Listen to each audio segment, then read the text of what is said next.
ನಮಸ್ತೆ, ನನ್ನ ಹೆಸರು ವಿಶ್ವನಾಥ್ ಅಂತ. ಇದೇ ತಿಂಗಳು 2ನೇ ತಾರೀಕು ಸರಿಸುಮಾರು ರಾತ್ರಿ 10:30 11 ಗಂಟೆ ಸಮಯದಲ್ಲಿ ನಾನು ಹುಣಸೂರಿಂದ ಸಿದ್ದೇಶ್ ಅಂತ ನಮ್ಮ ಫ್ರೆಂಡ್ ಇರ್ತಾರೆ, ಅವ್ರನ್ನ ಅತ್ತಿಗುಪ್ಪೆಗೆ ಬಿಟ್ಬಿಟ್ಟು ವಾಪಸ್ ಬರ್ತಾ ಇರ್ತೀನಿ. ಸೊ ವಾಪಸ್ ಬರಬೇಕಾದ್ರೆ ಅತ್ತಿಗುಪ್ಪೆಯಿಂದ ಒಂದು 200 ಮೀಟರ್ ಮುಂದೆ ಒಂದು ಕಾರು ಮತ್ತು ಬೈಕ್ ನಿಂತಿರುತ್ತೆ.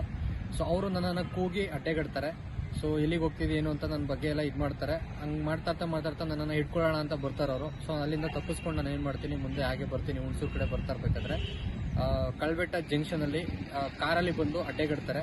ಕಾರಲ್ಲಿ ಬಂದು ಅಡ್ಡೆಗಟ್ಟಿ ಅದ್ರ ಜೊತೆಗೇನೆ ಬೈಕರು ಕೂಡ ವಾಪಸ್ ಹಿಂದೆ ಬಂದು ನನಗೆ ಹಲ್ಲೆ ಮಾಡ್ತಾರೆ ನನ್ನ ಮೇಲೆ ಏಕಾಏಕಿ. ಸೊ ನಾನು ಅವ್ರನ್ನ ತುಂಬಾ ವಿನಯವಾಗಿ ಕೇಳ್ತೀನಿ, ನೀವು ಯಾರು ಏನು ಅಂತ ಅಂದ್ಬಿಟ್ಟು. ಆದರೂ ಕೂಡ ಅವ್ರು ಹೊಡೆಯೋದು ನಿಲ್ಸಲ್ಲ. ನನ್ನ ಮೇಲೆ ಅವಾಚ್ಯ ಶಬ್ದಗಳಿಂದ ಬೈದು ಹಲ್ಲೆ ಮಾಡಿ ನನ್ನ ಹತ್ರ ಇರ್ತಕ್ಕಂಥ ಮೊಬೈಲ್ನ ಕಿತ್ಕೊಳ್ಳೋಕ್ಕೆ ಪ್ರಯತ್ನ ಪಡ್ತಾರೆ. ಸೊ ನಾನು ಅವರಿಂದ ತಪ್ಪಿಸ್ಕೊಂಡು ಬರ್ತಾ ಇರೋ ಸಂದರ್ಭದಲ್ಲಿ ನಮ್ಮ ಫ್ರೆಂಡು ಸಿದ್ದೇಶ್ ಅಂತ ಇರ್ತಾರೆ, ಅವ್ರಿಗೆ ನಾನು ಕಾಲ್ ಮಾಡಿರ್ತೀನಿ. ಅವರು 112 ಪೊಲೀಸ್ನವ್ರಿಗೆ ಕಾಲ್ ಮಾಡಿ ಇಮಿಡಿಯೇಟ್ ಆಗಿ ಸ್ಪಾಟಿಗೆ ಕರ್ಸೋ ಥರ ವ್ಯವಸ್ಥೆ ಮಾಡಿರ್ತಾರೆ. ಸೊ ನನ್ನನ್ನು ಬಂದು ಹಿಡ್ಕೊಂಡು ಅವ್ರು ಏನು ಮಾಡ್ತಾರೆ ಅಂತಂದ್ರೆ ಹೊಡೆದು ನನ್ನ ಹತ್ರ ಇರೋ ಮೊಬೈಲು ಮತ್ತು ಹಾಗೂ ನನ್ನ ಹತ್ರ ಇರ್ತಕ್ಕಂಥ 20,000 ರೂಪಾಯಿ ದುಡ್ಡು ಕೂಡ ಇಸ್ಕೊಳ್ತಾರೆ.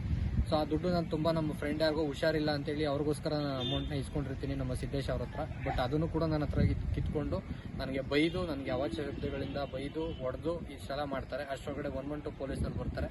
112 ಪೊಲೀಸರು ಬಂದು ಅಲ್ಲಿ ನಡ್ತಾ ಇರೋ ಘಟನೆನ ಅವರು ಸ್ಟಾಪ್ ಮಾಡಿ ನಮ್ಮಿಬ್ಬರನ್ನ ಕೂಡ ಸ್ಟೇಷನ್ಗೆ ಹೋಗಿ ಅಂತ ಹೇಳ್ತಾರೆ. ಆಗ ನಾನು ಬಂದು ಸ್ಟೇಷನ್ಗೆ ಹೇಳಿಕೆ ಕೊಡ್ತೀನಿ. ಬಟ್ ಅವ್ರು ಯಾವುದೇ ರೀತಿ ಬಂದಿರಲ್ಲ. ಸೊ ಆಮೇಲೆ ನಾವು ವಿಚಾರಿಸ್ತೀವಿ, ಆ ವ್ಯಕ್ತಿ ಯಾರು ಅಂತ ಗೊತ್ತಾಗುತ್ತೆ. ಆ ವ್ಯಕ್ತಿ ಬಂದ್ಬಿಟ್ಟು ಪಿರಿಯಾಪಟ್ಟಣ ಸ್ಟೇಷನಲ್ಲಿ ಹೆಡ್ ಕಾನ್ಸ್ಟೇಬಲ್ ಆಗಿ ವರ್ಕ್ ಮಾಡ್ತಾ ಇರ್ತಾರೆ. ಅವ್ರ ಹೆಸರು ಪ್ರಕಾಶ್ ಅಂತ ಹೇಳಿ, ಪೊಲೀಸು ಅಂತ ಗೊತ್ತಾಗುತ್ತೆ.